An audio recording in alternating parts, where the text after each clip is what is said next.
et le but est que nous finissons président ou nous ça la donc tout ça va macambouté qui va nous journaliste.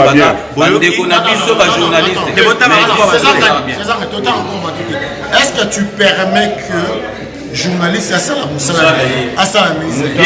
est-ce que tu permets? Je permets à l'Obaki Ango tozali na état de droit analyse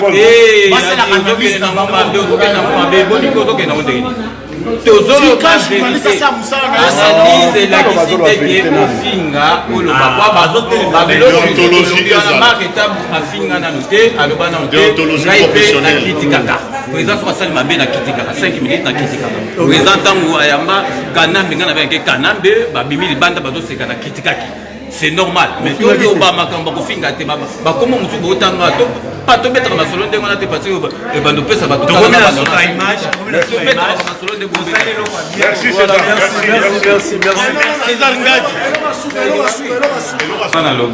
tout le monde est d'accord et il en restera ainsi pendant longtemps on est dit mais va vivre une première dans l'histoire mon conjoint bimaliban des athées donc tellement batu balalitina mabele bangonya tabango donc on a avec preuve donc mais batu oyo ba congolais mususu to loba ba kombo na bangote ko baza bande ko na biso na kanisi ba ozonga côté na biso ba moni ke to moni pe ba moté pe ba ko yate parce que ezali awa eza makambo ya président de la république aye na mboka ne place akola donc ezali awa na ba ngatu ko moni donc dès kana loba ke tout le monde est d'accord et il en restera ainsi. L'obinde Makambo est dans la conférence.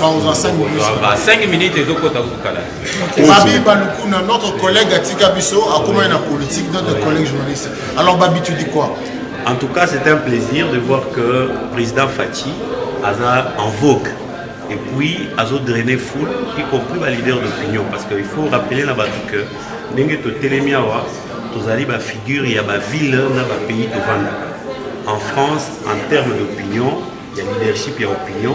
Quand on vous voit, on sait que, en tout cas, message il y a comme Fatia et ça là à la Belgique, ils ont gagné. Bien que nous en Belgique, nous avons la marque d'abord, nous avons représenté pour quand il y a eu, nous avons représenté côté à nord. Élément, soit la presse. Élément. Donc tous tels que nous sommes là, tous alliés. Pour vulgariser le message, il y a voyage, il y a chef de l'État, et vous avez vu, le chef de l'État est très réceptif, même dans Bandeko, il va passer un message contradictoire à son action, il écoute.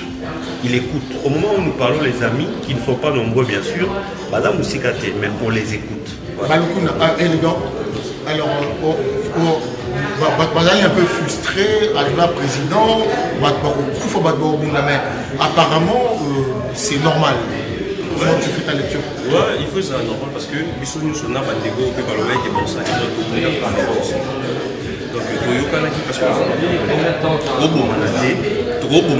parce que nous sommes congolais. Président, donc il s'est manifesté parce que jamais pouvoir est à la ça. Il faut pas s'arrêter à la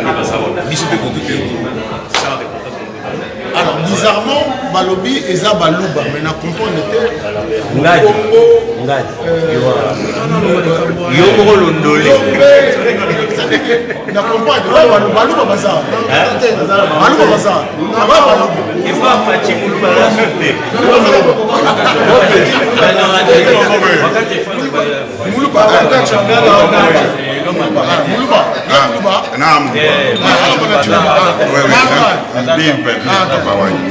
en tout cas, esengo makasi pona komona bandeko na biso nyonso baye grand journaliste oyo boyokaka na monde mobimba ezala na Kinshasa ezala na Chine partout ba grand acteur ya communication ya biso ba congolais bango sans toutefois ce que ba communicateur ba oyo pe basala ke mokili ezala communication ezala bango. Merci. Donc esengo makasi mingi bandeko na ngai mutu nyonso asalaka mabe mutu nyonso asalaka malamu mais soki mutu asali mabe yaka epai ya azali yebise ke tala ndeko yo osali mabe asalaka bongo te. Président Fachi azali président ya biso ba congolais soki asali mbeba azana 8 mois yaka ndeko na ngai oloba na yeke non ndeko na ngai place wana osali mabe place wana ozosala mabe bongisa boye biso tobingi boye oza mokonzi ya mboka bongisa boye akosala mpo azali koyoka bato nyonso.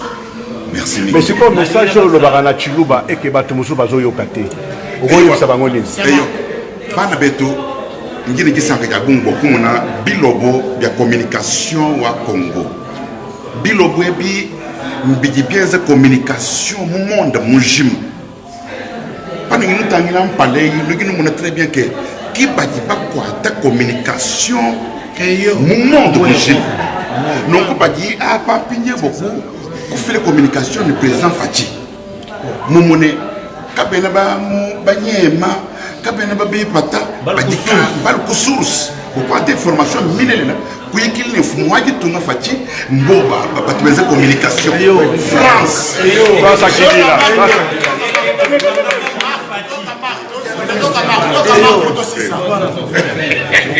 voilà, ok. Rapidement. Voilà, rapidement. S'il vous plaît. Dans la question, esa question tout le monde en va aller noter. Tu extrapoler pour les lots, mon Azali na pouvoir na biso Azali na école à Mouba. Mais beaucoup ça veut dire que mon continent biso abotina Mouba te abotina école mususu pour la que na katia ndaku na ebali aboti abali aboti na Mouba te abali pe na Mouba te et ko la kisanini que na katia ndaku na emoko tribalisme ezali. Amen. Voilà. Alors dans la série à Mobutu, tout le monde a rappelé Bandi. Dans la série à Kabila, tout le monde a rappelé Bandi Konabiso pe Baswahili, moi Pembe. Alors pourquoi tu commis ça mot grave pour être commis dans la série? Mais Ndetozali, Kaka Batende Baza pour soutenir le président Fachi. Moi personnellement, je soutenir hier, pendant 8 mois, tu peux ça chance.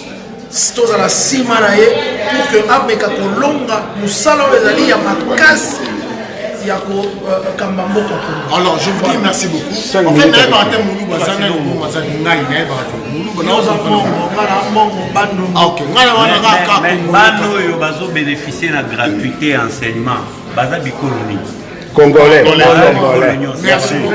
Alors une chose est à dire, tu peux simbo te faire vendre pour la biso, il y a communication, bazota la biso, Doudou Paul Mukelenge, la communication, IJCD. Marius Mungape, les États-Unis. Donc vraiment, communication nous bimba monde déjà pour bouger en faveur et en moussala pour chef d'État. Fabien Kouswanika, Pasteur Bobo, tout le monde Cheikh Fita. On va mettre un rapide discours avec tout ça va hypocrisie. Calmement, 5 minutes avec César Nadi, Lobaka au solo. Tous les journalistes, mais tout bêta Ramasolo bien. Ce que bêta Ramasolo c'est lui qui n'est pas avec nous et contre nous. Donc tout ça va mascarader. Président Nabiso, pour critiquer la constructive. De produits cosmétiques pour la pommade, la pommétisse, pour les enfants, pour les hommes, pour les femmes, aussi pour les femmes enceintes. Quand vous arrivez chez Grâce Beauté Cosmétique Paris, posez vos bagages. On s'occupe de tout, on s'occupe de la restauration, on s'occupe de comment vous allez communiquer avec votre peau en toute sérénité. Ah, une plante verte d'Amazonia. Si vous avez les soucis de votre peau, vous voulez une meilleure retraite pour votre peau, vous voulez avoir le langage de la peau, venez chez Grâce Beauté Cosmétique Paris. N'hésitez pas, contactez-nous sur notre WhatsApp au 0033 6 23 22 73. Toute l'équipe Grâce Beauté seront à votre service. Kaloubi, le full boss, l'homme qui joue au Monopoly avec le vrai billet, le dragon de la monnaie. Chef d'entreprise, Papi Kaloubi, full boss. Non, rappelez Batoutou, toujours c'est l'album formidable de eux ensemble. Et je espérer dans la chanson Oyo Rasona Yembeli pour la Papi Kaloubi full boss. Si, pour la décité. Yokanzambe, Nanalela Libala, Tiliwa, Topoka yokana te nzambe. Bongola meso mwene fongola misu omona pe fongola matoi oyoka sango ya mituel misunga oyo eyeli bino bakongole nyonso oyo bobelaka bamaladi ya ndenge na ndenge oyo bozali pe na makoki ya kozwa basoin de santé te ezala awa na mboka na biso to pe na libanda ya mboka na biso. Mpona yango esengeli koyeba kaka ke na $5 na yo ya pamba oyo okobanda kofuta chaque fin ya mois okobanda kozwa basoin de santé awa na mboka na biso même na libanda ya mboka na biso soki maladi na yo esengi bongo pe check up okobanda kozwa yango chaque semaine kaka ndenge yo moko olingi ya kosamba pe tembe ezali te bino moko botala mama Colette oyo azalaki kobela kasi maladi na ye esengaki ke akende kozwa soin de santé na libanda ya mboka tala ndenge mutuelle misunga ezwaki en charge na nyonso kobanda Kinshasa bino moko botala ndenge azali komata pepo awa na aéroport ya Njili destination bondimela ngai Afrique du Sud mboka ya Mandela précisément na Johannesburg wapi tango akitaki logement na ye ya qualité ezalaki na maboko ya mutuelle misunga bino moko botala condition pardon ya kosamba kuta eza te ebongo check up na ye na Afrique du Sud to pe ba examen na ye evalaki kaka na maboko ya mutuelle misunga bino moko botala ndenge babali kosala ye contrôle ya nzoto donc maladi nyonso oyo avalaki kobela ebimaki pe emonanaki misunga asungi mama azongi nzoto kolongono boyoka bino moko ndenge mama alobi bandeko soki botali na ba image elongi ya malade ndenge nazalaki na lelo esengo vraiment nami monaki vraiment ondire naza soki wapi ba séjour na ngai banda na yaki ti lelo vendredi nazoyebisa bino très bien bomoni mwa elongi na bongi muke kutu bato babi par rapport ndenge oyaki na lelo changement pena po l'air wana so botali ba image na ozala kaka na kitamba na mutu moyen kutu vraiment na se maquiller zate à partir ya lobi na butu ti lelo naza vraiment très bien. Mutualité misunga mokili mobimba mutualité misunga international kaka ndenge bomoni mama Colette basoin de santé na ye esimbi yo pe ovali kolanda biso soki ovali banda ya mboka soki ndeko na yo abengo na Kinshasa ke azali malade komitungisama na yo te benga kaka mutualité misunga na numero oyo ndeko na yo na Kinshasa atovali na poto ye akozwa basoin de santé à l'aisement calmement sereinement po mutualité misunga ezali wana tala kosamba na yo te kobanga na yo te komitungisa te luka kaka bandeko ya mutuelle misunga ezala maladi nini ovali kobela epa na bango okozwa solution lokola mama Colette azwi solution na ye kaka na $5 ya pamba oyo afuta na misunga ememi eti na Johannesburg na Afrique du Sud na mboka ya Nelson Mandela eske na mutuelle misunga tembe ezali eza te Président mwana mboka mais elobi te ko bando finga président o bando sala bodo to sala ba makambute ke ba ndeko na biso ba journaliste est-ce que tu permets que journaliste à ça est-ce que tu permets président alobaki yango tozali na état de droit analyse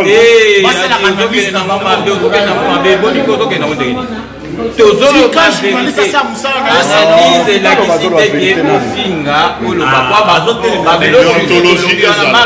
bafinga nano te aloba nano te ngai mpe nakitikaka président soki asali mabe nakitikaka 5 minutes nakitikaka président ntango ayamba kanambe ngai nabengaki kanambe babimi libanda bazoseka nakitikaki c'est normal mais oyo bamakambo kofinga te bakoma mosusu bootanga to pato betaka masolo ndenge wana te parce que bando pesa bato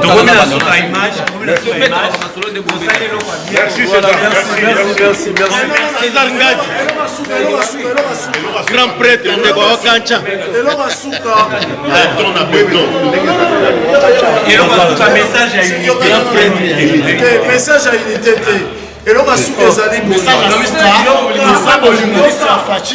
journaliste c'est normal bien sûr journaliste en boka président boka on est allé fachi tout le monde est d'accord bon et l'on va Grand César. Pour lancer message dans l'équipe Union surtout à Mokonzi que Mokonzi peut voir Yambabiso. Voilà protocole. Message protocole. Un journaliste oyo olingaka air moko kotia pembeni bango wana nde batambolaka na président Fachi ti akoma place ya akomaki. Alors bino mpe boye kobakisa quelque chose na équipe ya Mokonzi bajournaliste ya mboka oyo bazali tokosenga tokutana na 5e jour ya président na 5e jour ya président Fachi tokutana na ye avant amata ak les États-Unis pour la conférence de presse de causerie morale biso na Mokonzi et vous ça rappelle bien parce que c'était la mission Merci Tom. Le message est bien passé. Merci, c'était vraiment un petit moment où ça allait bien. Alors, c'est ça, 5 minutes après, mais ce soir, on a mon matin qui n'a pas été. Na matite, ngana za hypocrisie, na matakate, ngana lo barakler. Na za hypocrisie, na matakler. Journaliste ya Fachi azali ate. Fachi aza président de la République. Ngai soki président sali mabe na oloba.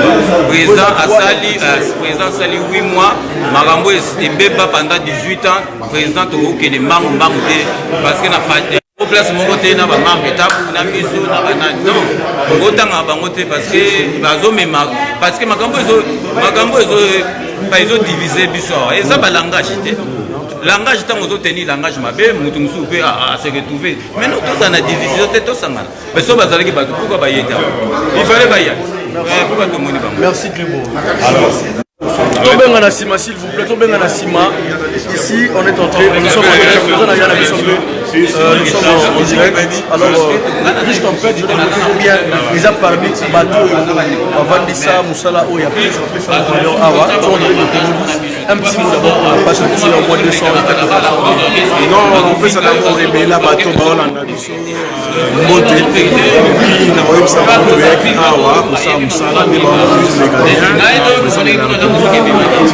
je suis là en tant qu'expert, média.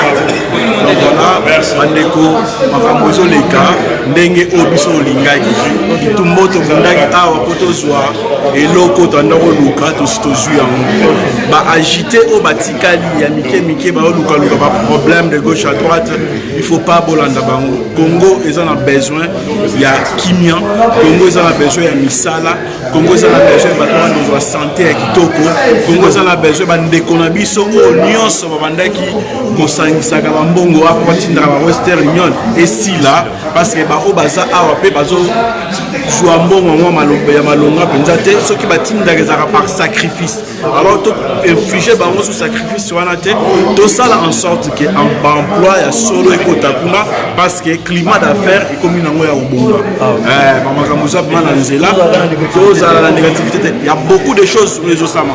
Moi je fais déjà combien 11 mois là-bas, tout se passe bien en général, bien qu'il y ait pas de problème avec les partout dans le monde, même à la chômage, même à vous avez à la pour la pinza, à vous avez à place à Roland, à vous avez là-bas où la fosse à Naya, la joué à votre musique, donc on est partout dans mon climat. Donc voilà maintenant. Topé sa chance na mwana mboka oyo azwi bokonzi lokola ndeko na biso saisa ya do tobenga na sima sima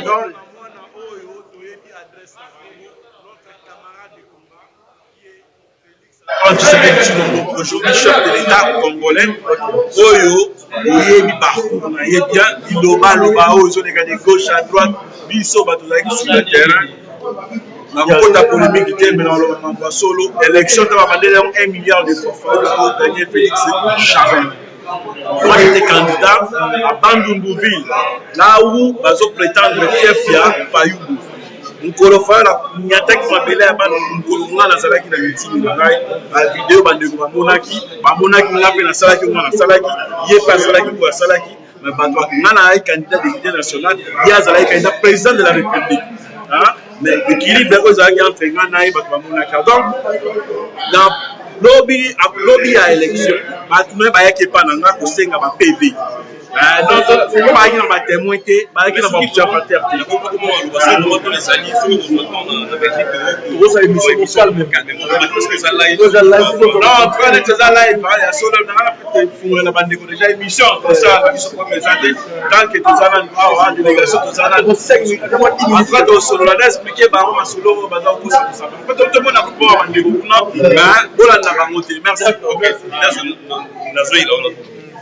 Alors, Dido Wakama, s'il te plaît, un petit mot.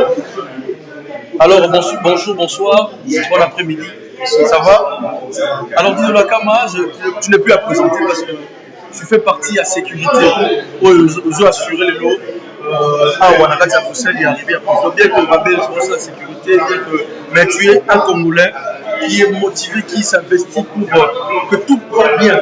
Qu'est-ce qu'on peut retenir de quoi avec Dido? Non, de l'événement et de la sécurité. C'est le maintien de l'ordre, c'est de trouver des accords pour que tout le monde s'entende bien. Aujourd'hui, les combattants avec l'imposition, ils ont le droit de s'exprimer, mais c'était important aussi que hier, le président est arrivé à l'aéroport, j'étais présent avec les équipes de sécurité, et il n'y a pas eu d'incident. Donc il y a eu, c'est ça qu'on veut, c'est que tout le monde puisse s'exprimer, que tout le monde puisse librement aller. C'est la démocratie. Voilà, c'est ça la vraie démocratie. On essaie de donner à la communauté congolaise d'être vraiment dans l'émotion et plus dans le respect des opinions des autres personnes, même si les autres personnes ne pensent pas comme vous. Bon, il y a un programme aujourd'hui très protocolaire, mais demain, c'est pour tout le monde. Mais demain, c'est l'événement phare. Justement, le président du Congo, Félix Tshilombo, va recevoir la diaspora. Et là, nous compterons sur la population pour montrer un exemple. Qu'on soit pour ou contre, moi ce que je dis c'est qu'il faut absolument qu'on soit organisé, qu'on montre, n'oubliez pas que le monde nous regarde. Les Belges, les Français, les Américains, tout le monde nous regarde. Et j'aimerais juste que les Congolais comprennent qu'on doit montrer un exemple de coordination et d'union. On peut, même dans une famille, ne pas être d'accord, mais comme on a dit entre Bissau, et que nous savons petit à petit. Voilà. Merci Dido Wakama. Merci beaucoup, toujours. Alors, Benzema, vous voulez ajouter quelque chose? Oui. Ok, bonjour. Bonjour. Un petit mot, une petite présentation. Oui, moi c'est le Congo 10. Ok, ça va. Moi c'est Jean-Claude Iluka, l'un des cadres de l'IDPS. Je voulais juste profiter de votre live pour passer un petit message pour dire aux Congolais que l'accueil du chef de l'État ici en Belgique relève d'une large consensus de tout le monde, c'est-à-dire autour de la diaspora, tout le monde sont unanimes. Il n'y a aucun élément qui pouvait peut-être dire non, voilà, c'était une connotation tribale ou quoi que ce soit. Parce que son accueil vraiment a un caractère national. Donc un caractère national où vous sentez que tous les Congolais, de toutes les tendances, c'est-à-dire vous allez voir les gens de Bandundu, les gens de l'Équateur, les gens de Bas-Congo, du Kasaï, bien entendu, donc de l'Est, nous sommes tous unanimes avec la ferme volonté d'accompagner les chefs de l'État. Raison pour laquelle vous avez constaté même hier, les chefs n'ont pas pu sortir à la porte, l'entrée principale. Pourquoi? Parce que c'était bouché. Il y a eu tellement un engouement de gens et que les gens dormaient même par terre justement pour voir les chefs de l'État. C'est pour dire à tous les détracteurs, la place n'est plus au tribalisme, au xénophobie ou quoi que ce soit. Nous sommes là pour les Congos. Nous défendons notre Congo autour du leadership de notre président de la République, Antoine Félix Tshisekedi Tshilombo. C'est lui qui incarne le leadership congolais. Donc soyons tous derrière lui pour l'accompagner dans sa vision politique. Oui, regardez les écoles gratuites au Congo. Est-ce qu'il n'y a que les enfants de Balouba qui sont là-bas? Mais non, c'est tous les enfants congolais. C'est tous les Congolais. Les Équatoriens bénéficient de ça. Les Guanais. Ce n'est pas qu'à Kinshasa, c'est toute l'étendue de la République. Et je vois très mal lorsqu'on veut réduire les débats politiques autour d'un élément tribal. Ça n'a pas de sens. Il faut relever les niveaux, il faut relever les débats. Parce que la culture politique nous enseigne que nous devons avoir une culture politique de participation. C'est cette culture politique d'une dimension cognitive que les chefs de l'État nous apportent. Donc, c'est ce que j'allais demander, c'est ce que j'allais dire à tous les Congolais. On aura le temps de faire un peu de belles émissions dans votre calmement. Et ça, c'était juste votre intervention. Merci. Très bien, merci beaucoup. C'est gentil. Merci. Voilà. Alors, Benzema, là, on va un peu aller quand même poser un peu. Alors, analyse, nous faisons peut-être, je pense que tout ça, vraiment après visite, tu as aussi analyse après visite parce que voilà, dans le langage, on va comprendre de façon ma position est alliée en fait. Donc tu sais quand on va tout voir la biso, nous tous sommes alliés azali journaliste, azali fanatique, azali n'a pas opinion. Pour le moment, nous allons pas image. Mais moi, tu ça analyse par rapport à Nengemoko la Moko, à ce que cette information selon hier. Alors, nous allons encore faire une petite pause. Alors, merci Tracy Melenga qui continue toujours à faire le relais. Merci Zidane Fikula. Merci Igas Bora depuis quelque part qui est en direct. Merci Yannick Okayenga qui nous suit, nos amis de l'Afrique du Sud partout. Je vois vos messages. Merci pour votre présence. Nous sommes là. On continue, mais restez branchés, partagez la vidéo encore plus. C'est toujours Dazoflex, le prof, le recteur de la presse. On se retrouve pour la suite de notre programme avec, comme on dit toujours, Dazoflex.